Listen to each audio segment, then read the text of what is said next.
Moment, but first, history is kind of coming full circle tonight as two of the players from that very special time in Butler's history are now taking the reins of the program's future. It's been 15 years since the Butler Bulldogs made back-to-back Final Four appearances, back-to-back championship game appearances, the first of those two being right here in Indianapolis. Fox 59's Gabriela Mirando talked to some of the all-star players turned staff about how they're hoping to inspire the next team to make the tourney. Let's go back to 2011, when Butler had something to prove. You work your whole career to have a chance to play on that stage. Heading into the last dance, the runners-up from the previous year. A lot of guys have been here before, and we realize what's at hand.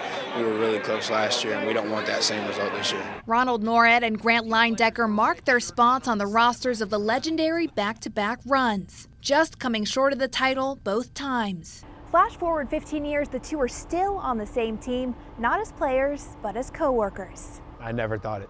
I never thought it. It's pretty surreal.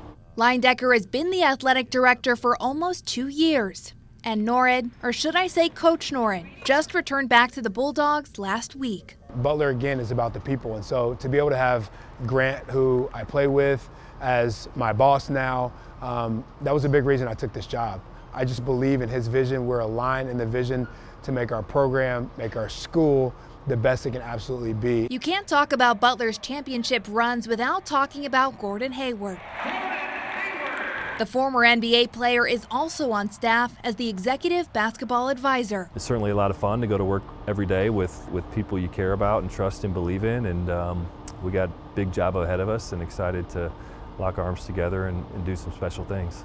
Not straying far from their home court, the players-turned-mentors now hope to inspire the next tournament-making team. Everybody says they want to do it, but not everybody's willing to make the sacrifices that it takes to get there. And so I think to have that mindset and be able to instill that mindset into the next generation is important, and hopefully we can help them get there.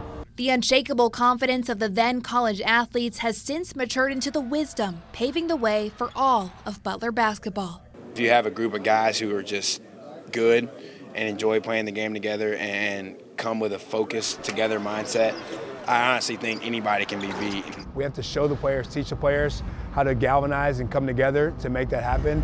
And if we're really clear about that and we live in our identity, I think we'll have a good chance to be pretty good. At Hinkle Fieldhouse, Gabriela Mirando, Fox 59 News.